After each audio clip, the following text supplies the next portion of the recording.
Teacher, you can commence with your session. All right, thank you.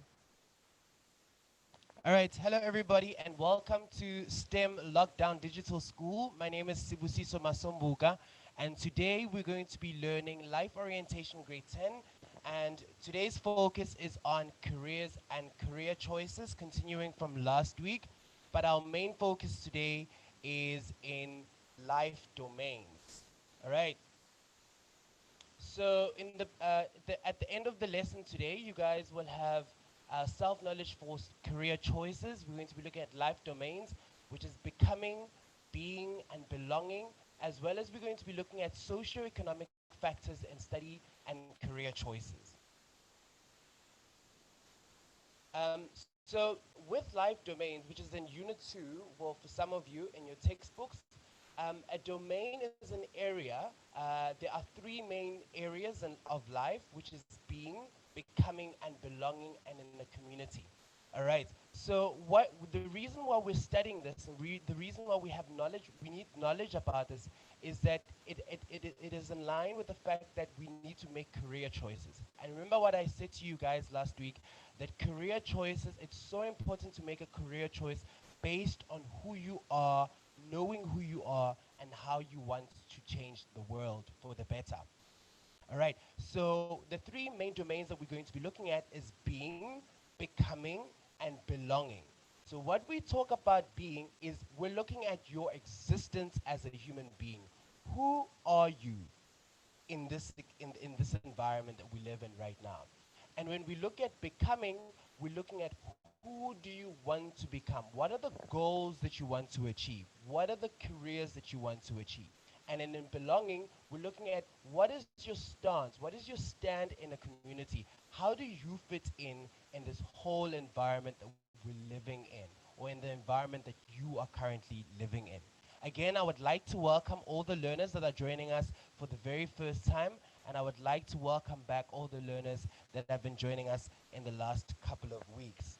Just to recap, last week we spoke about career choices and choosing the right career for yourself, and we said that in knowing or in choosing a career, it's so important and it's so imperative for one to know their own interests, which are the things that you like, and it is so important to know your abilities, which are the things that you're good at doing.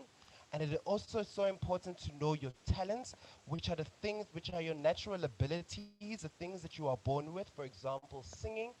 And again, we said in choosing a career, it is so important for you to know what your strengths and what your weaknesses are.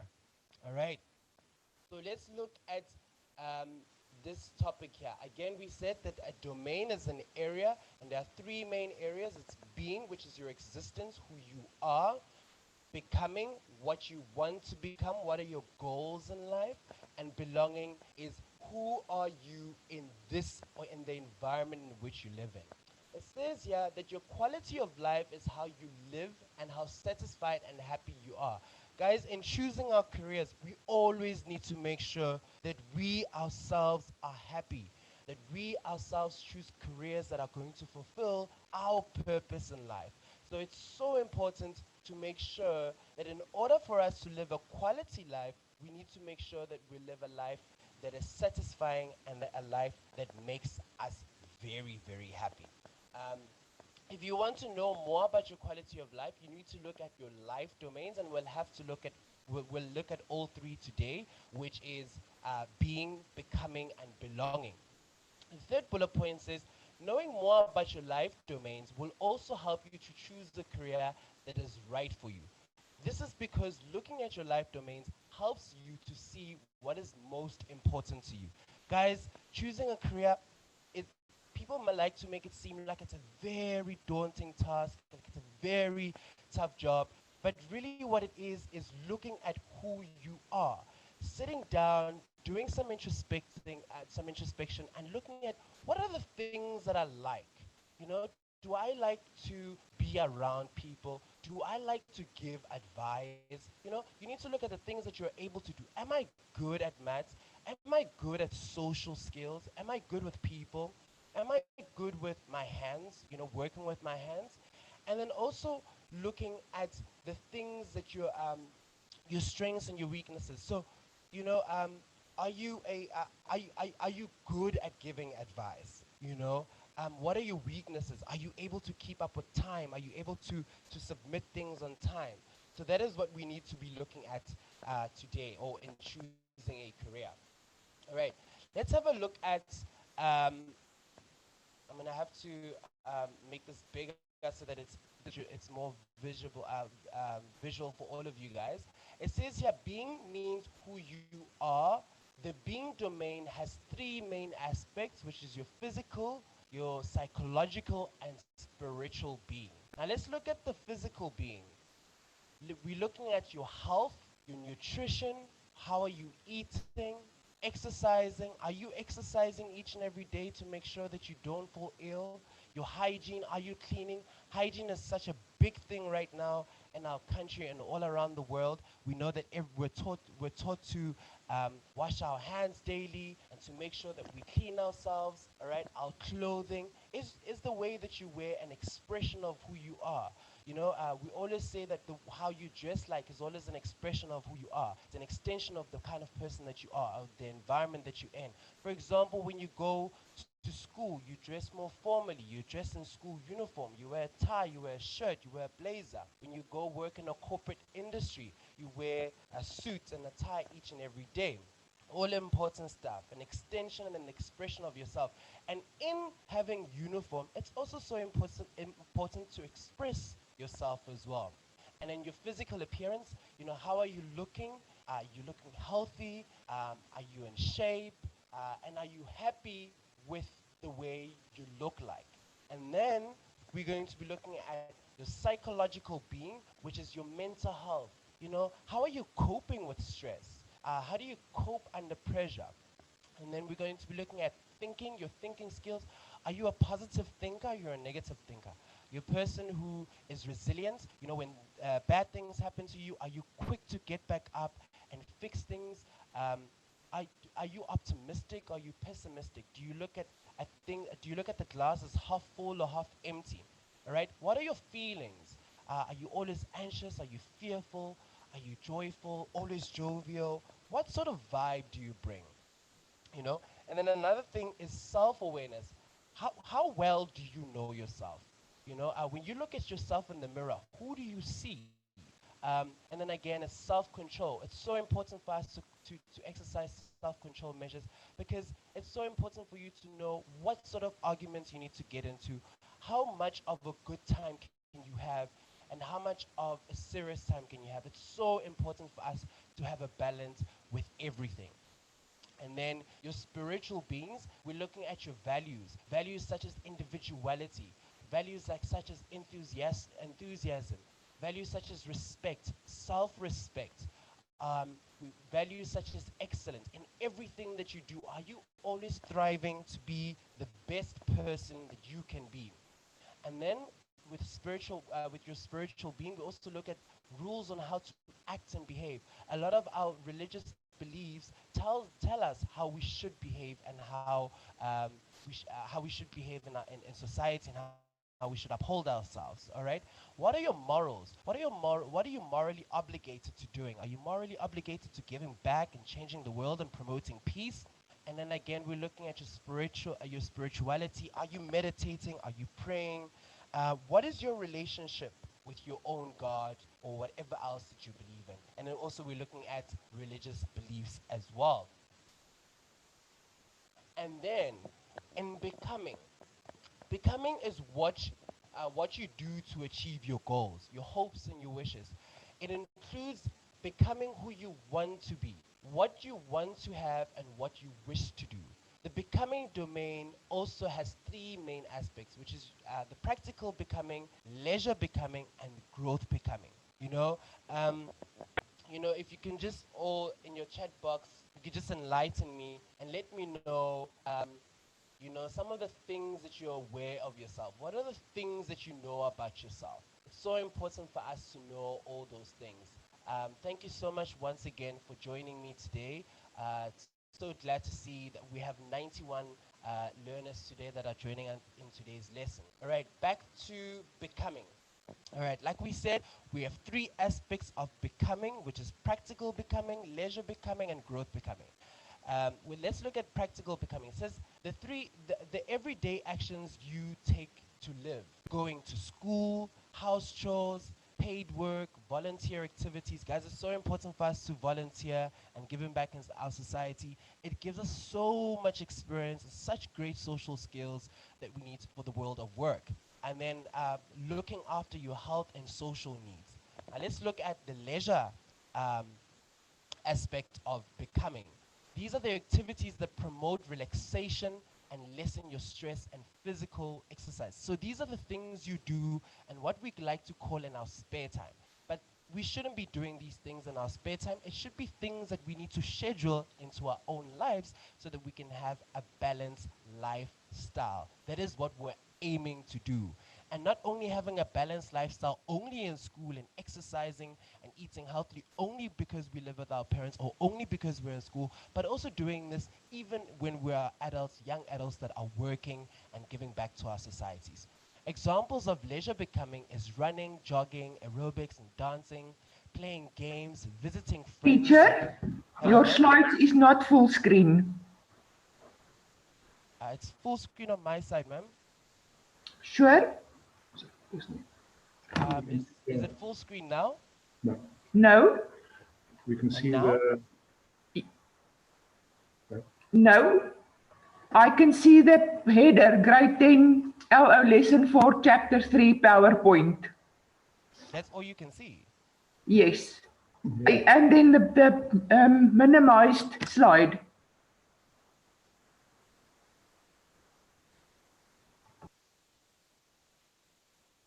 All right, can you, sorry guys, sorry about this.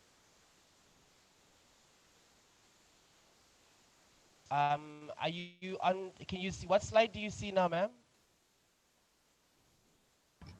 Becoming. All right, and then, 2.2 point becoming. okay, I'm in live now. But you can still see Please tell the, me if you can see it. the PowerPoint program. I can still see the PowerPoint program in the background.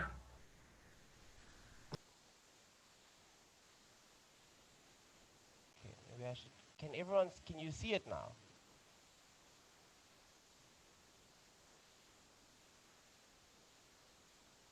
Hello, ma'am, can you see it? Teacher, Hello, can you click, see it? click next to the presentation on the full screen. Yes, Right here. yes. Yes.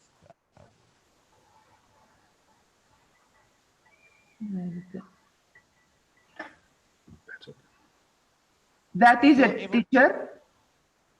Pardon? You can commence. Okay, thank you. All right. So again, with leisure, remember these are the things that you do when in your relaxed time and in your moments of leisure. Like I said, that we need to be able to include these things in our normal lives. All right. Just continuing at that, playing games, visiting friends, social media. Also, it's so important to have self-control with social media because we all know that this is one thing that can take up a lot of our time. But at the same time, these are the things social media can also help us in building our own careers and building networks as well. With leisure becoming, we can spend time with on your hobbies, so the things that you like to do, like swimming, um, playing pool with your friends, etc., and then watching your favorite TV shows. And then in growth becoming, these are the activities that promote, improve, and keep up with the standard of your knowledge and skills. So these are the ones that we also should be focusing on, but also paying cognizance to leisure becoming and practical becoming. So let's look at growth becoming. So how we can improve our knowledge and our skills is through studying, going to workshops or training sessions, reading. It's so important to read. I think we all need to spend at least 30 minutes a day reading anything, even if it's not even sometimes it can even be it doesn't always have to be the set work that is given to us at school, but it can also be books that we find interesting, so important for us to read. And then learning, watching documentaries on television, asking questions, visiting exhibitions, libraries, and museums. There's so many exhibitions that are happening around our cities and where we stay.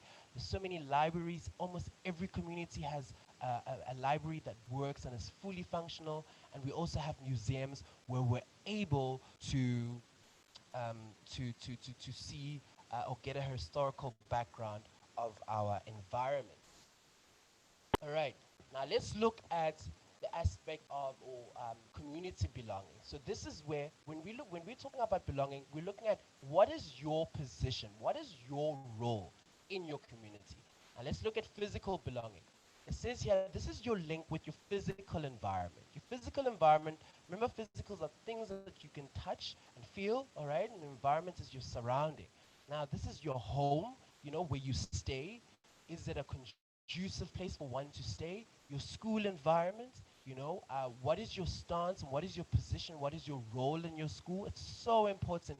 You don't want to be the child that only matriculates at the end of grade 12 and all you walk out with is just a matric certificate. When there's so many other activities that you can take part in, there's so many leadership roles that you can play in school, and also helping other learners and getting into other volunteering work.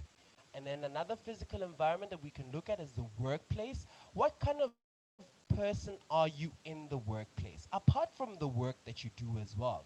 And then let's look at the neighborhood. What kind of neighbor are you? Are you a helpful person? And then also community as well. And then let's look at the social being. These are your links with your social environment, the people that you socialize with. This is your family. What is your role with your family? And our roles in our families always change. I mean, if you look at the stages of life, we all started off as infants and as kids, and as we grow up, our roles change.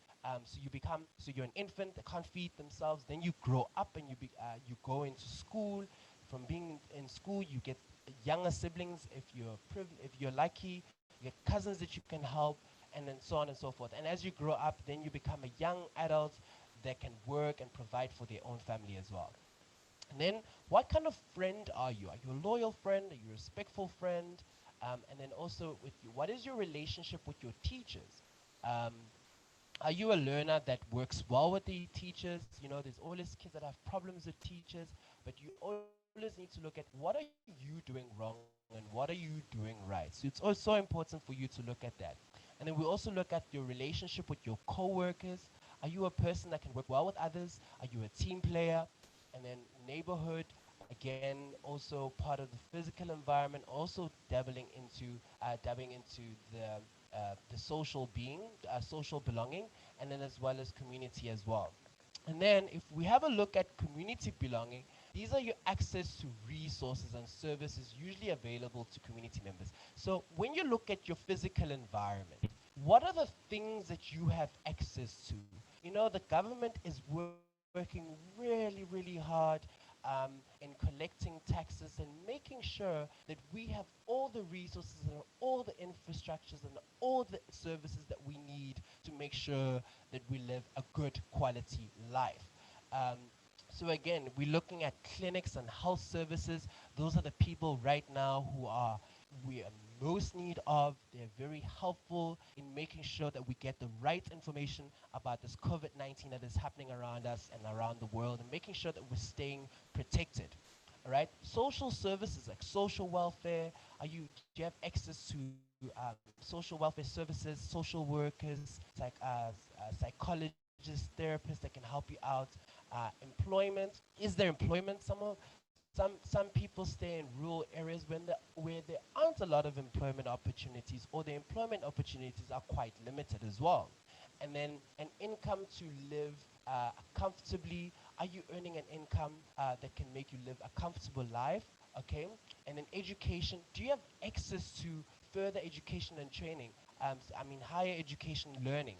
where you're able to go to your university, a college, or a TVET college, where you're able to further your education. Because we all know that, you know, a matric certificate in South Africa does not always secure us the job. And then we're also looking at recreational and sports activities. Does your environment, the community that you live in, does it have the right facilities, sporting activities, fields, rugby fields, gyms, a place where you can just unwind and go back to that, what we were talking about, the leisure being? All right. Now let's look at the socio-economic factors in study and career options. So socio comes from being social. Socio-economic comes from the word social and economic. Social, we're looking at your relationship with other people, and then as well as we look at population, and all those things. And with economic, we're looking at money factors. Remember, economy is also a science. All right. Now let's look at 3.1 as community needs. It says, yeah, look around the community in which you live in. Is there some career you can follow that will help your community? So remember, in choosing a career, it's so important for us to remember that we always need to give back to our societies. Guys, people in all different career categories always give back to society. I mean, if you look at all the essential services right now, these are all the people that give back and make sure that we as a community live really, really well and we live a good quality life. All right. And then it says the second bullet point says perhaps your community needs good teachers, or you could start your own business to employ young people. Again, entrepreneurship is so important. It's just as important as any other career, and it's so important for us to know what are the gaps in our societies and what does my community need, and maybe perhaps you can start your own business from that. All right. And then remember the story that we did last week about Lerato? I'm going to read it again, just the case study. And I want you to think of the question. The question says, considering Lerato's community background, what careers do you think she should venture into in order to help out in her own career? So now yes, we're considering the subjects that she takes, but we're also looking at the community background in which she lives in. All right, so it says here, Lerato Mapela, an isiZulu speaking grade 9 learner who obtained a scholarship to study at a prestigious Afrikaans medium school. Lerato lived in an informal settlement where most basic amenities were lacking. Since her mother was unemployed and her father unknown to her, life was difficult. She attached great importance to hard work, honesty, and respect. She worked hard and produced good results. She soon became very popular in her new school. Her self-knowledge and self-esteem drove her to achieve remarkable success in netball and academics. She excelled in the following subjects: mathematics, physical sciences, English, Afrikaans, and life orientation. She matriculated 4 years later with a bachelor's pass and went to obtain a degree in sports science. As a sports scientist, she assisted sports people to achieve the best possible sporting performance. Sports scientists are growing in demand and there's much scope for employment opportunity. So again, I'm asking you, considering her community background, what careers do you think she should venture into to help out her own community? Guys, please, I would like to read some of your responses that are in the chat box. Please talk to me. Let me know, what do you think are some of the careers that Lerato should get into?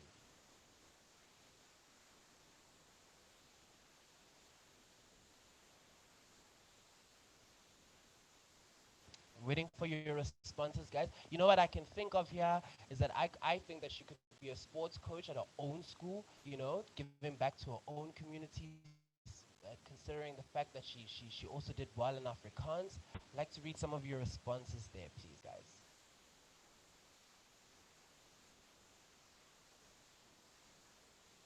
Okay, viewer says sports coach. Um, Someone said physio. Karen says sports coach. Oratile says tutor. Upile says be a coach. Ahmed said become a doctor, absolutely. Abigail says chemical engineer. Dumiso says a doctor or nurse. Um, Getting a lot of those. She could also become a teacher, very interesting one. Thank you for that. All right. Thank you so much for your participation, guys. All right. Just in the neck of time, I'm just gonna stop there with reading the comments. Can you just confirm if you guys can see my slides again, and the enlarged slides? Please let me know if you can. All right.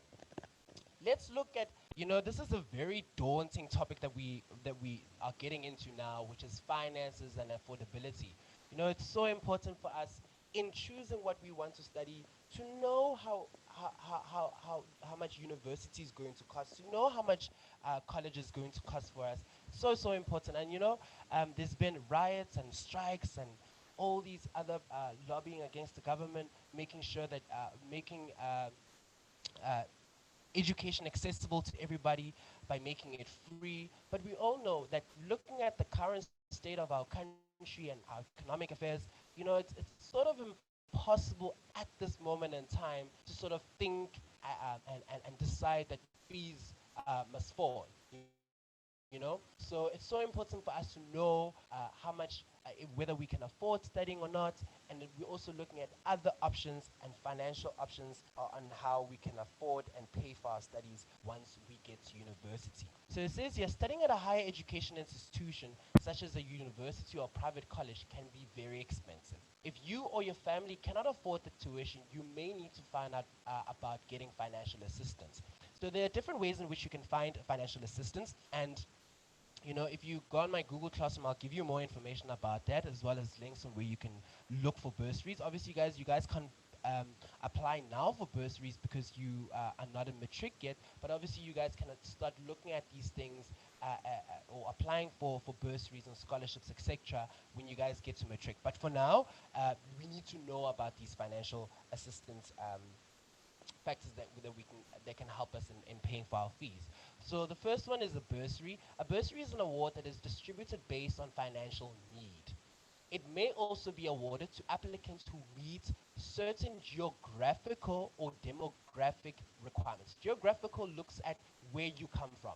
So geo, again, we look at space, the environment in which you come from, and demographic looks at the population. So are you from a poor background, and etc.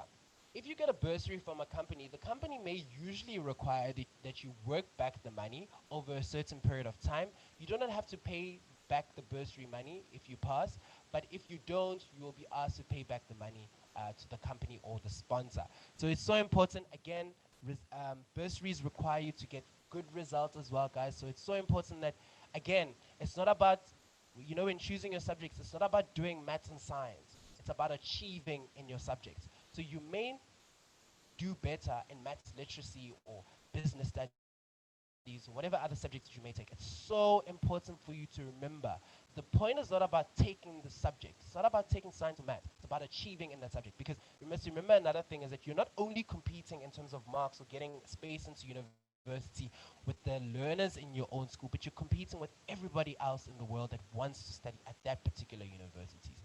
And I'm so proud of the universities that we have in South Africa and how their ranking is so up there with the other universities in the world. All right, other financial assistance that you can look at is a study loan. So study loan is borrowing money from a bank or a financial institution, for example, EduLoan or NSFAS, or a sponsor to pay for your tertiary education, paying it back once you have completed your studies. So you loan money from a financial institution, any bank, and then obviously the interest rate here will obviously be lower than if you had to take out a loan on a house or a car.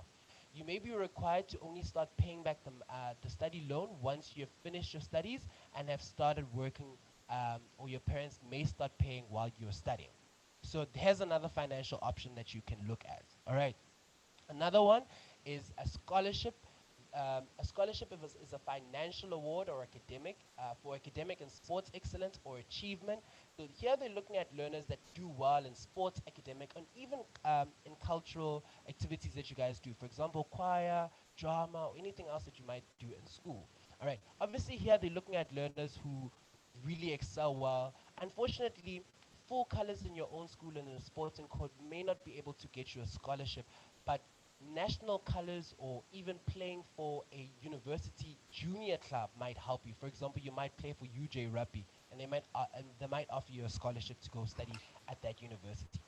In certain 15 minutes to cases, the end of the session. all right.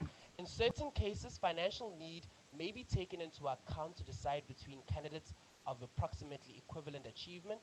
The only obligation you incur with a scholarship is that you have to work hard and maintaining good performance. So, for example, if you get a scholarship to go to the University of Johannesburg because you are an excellent rugby player, you still need to play for UJ Rugby in order for that scholarship to continue. And then another one is a learnership. This is a great option because it gives you both studying experience and work experience at the same time. And learnerships still continue even after you've studied. All right, so it says here, with the learnership, you learn and work at the same time and attain a qualification. So at the end, you get a qualification that is recognized by SAQA, which is the South African's Qualifications Authority, after you've completed your training. So you can actually add the qualification in your CV as well. Your qualification will also be recognized by the National Qualifications Framework, which is NQF. When you opt for a learnership, you should earn money rather than having to pay back the money. So with a learnership, you're working and studying at the same time, and you're being paid at the same time, or getting some form of stipend, and you're getting experience. So it's also a great option if you are unable to pay for your own fees. All right. Now I'm going to bring you to a really, really um, sad and reality that we have in our country. Fees are still very, very expensive for us. So it's very important for us to at least get a brief background of how much or what we think we're going to pay. So I wanted to ask a question of what you think university would cost. I would like to get some of the answers in your chat box, but I'm going to continue swiftly as we are also running out of time. It says here a prediction. This is a prediction of how much you are most likely to spend when studying at a university. This is for a university. And guys, my predictions may be incorrect. I stand corrected, but I did a bit of research yesterday, and these were my findings. All right. So your tuition. So tuition is the actual fees that you are going. So you attending classes each and every day and being able to access the library and other resources that you can access in school. And an accommodation looks at where you're going to be staying whilst during the duration of your studies. And then books. Remember, your tuition does not include the books, the textbook that you guys use. So you guys are quite lucky now in school where you get free textbooks. University, unfortunately, this is not the case. And then groceries, we all know what groceries are, food that we need to eat and survive with each and every month. And then pocket money, some of you are privileged enough to be given pocket money.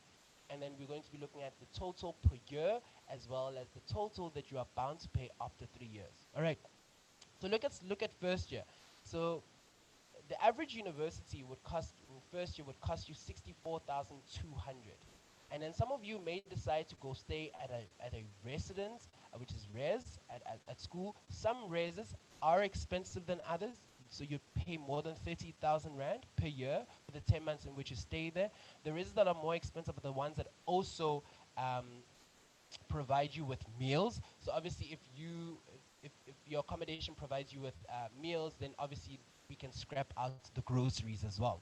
But if you're looking at getting a bachelor apartment or a small apartment that you can share with your friend, you're looking at paying at around 3,000 rand each and every month. And obviously, the duration which you're in university is about 10 months. So you're looking at 30,000 rand a year. And then textbooks, each and every semester you need to buy new textbooks according to the modules that you have. Some textbooks you can buy on campus, secondhand from other learners, from other students as well. You can buy some of them online,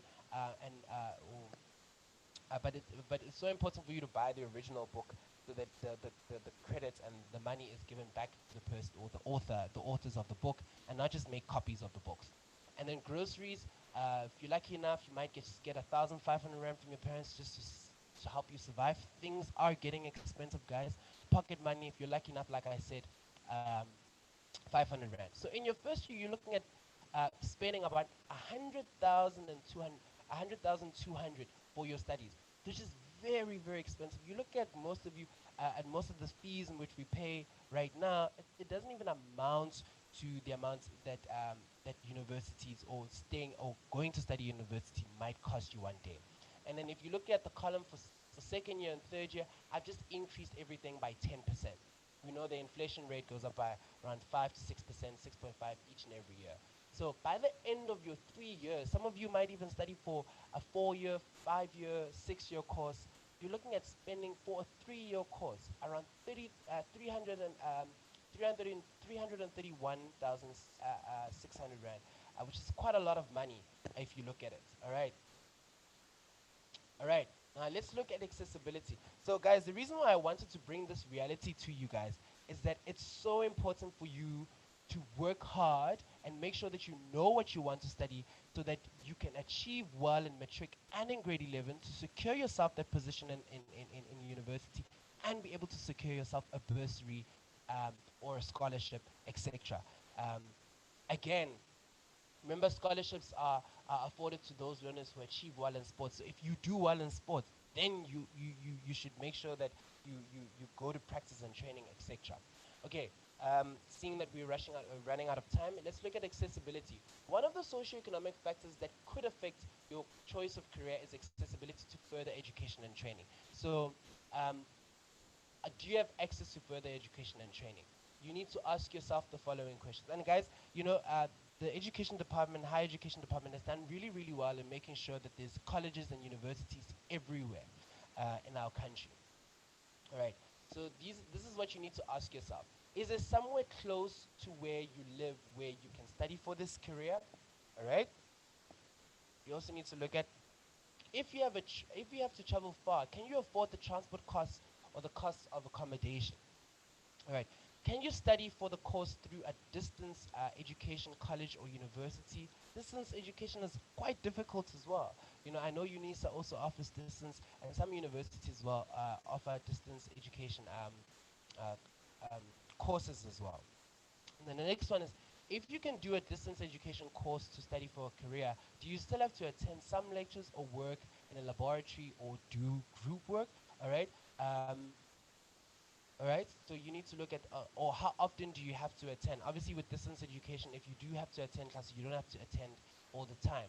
And then if you're off-campus, distance education learning materials include audio, video, online learning, etc. So do you have access to all of these things to still be able to get a proper education as a person who attends classes every day? All right, and as you all know, that part of us getting careers or getting into careers that we love, we all know that we all need to somehow contribute to paying tax. Now, if you guys remember in grade 8 EMS, you guys were taught about the different types of taxes. We all know that the agent that collects tax is called SARS, the South African Revenue Services. And for every person that earns an income, or every business that earns some form of income, they are taxed off their profits or taxed off the income that they make. And obviously that the money that is collected through taxes is then used to pay for things or services such as water and electricity, housing, security, health, education, recreational facilities such as sports fields, transport systems such as roads and buses. And I mean, if you look at the infrastructure in our country, especially in Johannesburg and Gauteng, you can see where our tax money is really going to, and our government is really doing a great job and a great deal at it. It says here the government gets the money to pay for all of these services from our taxes. Income tax, like I said earlier, is paid by people who work.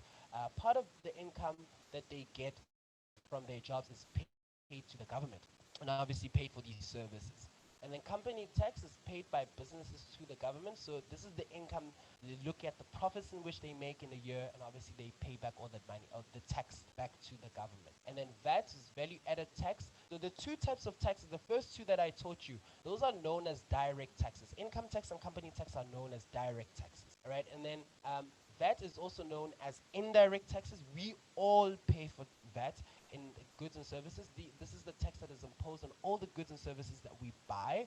And if you remember 2 years ago, the VAT was increased to 15%. Again. 5 minutes to end of session. All right. And then, all right. And then we've got, like I said earlier, I said SARS, South African Revenue Services, collects all taxes. And then we also work on a pay as you earn, where the more you earn, the more tax you pay, etc. All right. All right, so what you guys have learned today are the three life domains, which is being, again, it's who you are and your existence in your society. Becoming is the goals that you want to achieve, improving yourself. Remember, we spoke about self development the other day, and self improvement. It's so, so important for us to become better people at all times. And then we're looking at social, we also looked at belonging, which is what is your stance, what is your stand in society, and how are you going to give back into society. So I want you to think of that. You know, today when you're done with all your lessons, think about it. Have a self-reflection where you say and talk to yourself and think about the things of who you are, what do you want to become, and how are you going to exist in in the environment in which you live in.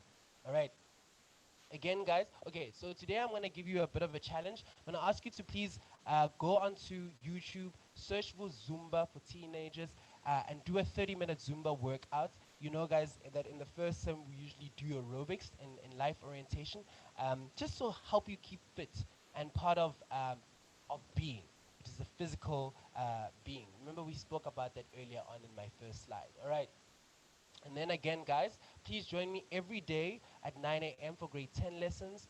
On Wednesday, we will discuss, tomorrow we'll discuss democracy and human rights. Very interesting findings there. So important for us to discuss this. So please join me tomorrow. And then, yeah, if you guys want to get a hold of me, you can find me on social media. You can also find African Teen Geeks. Please plug your friends and let them know about this awesome platform where we're teaching you and getting you up to speed with all the work. Please feel free to email me. And if you need any of these slides, you can email me and I'll respond back. I've received some emails last week with the feedback that I've gotten. And thank you so, so much, guys. It's really good to hear from you. All right, guys. Please take care of yourself and have a beautiful and a delightful Tuesday. I will see you guys tomorrow at 9 a.m. Thank you so much.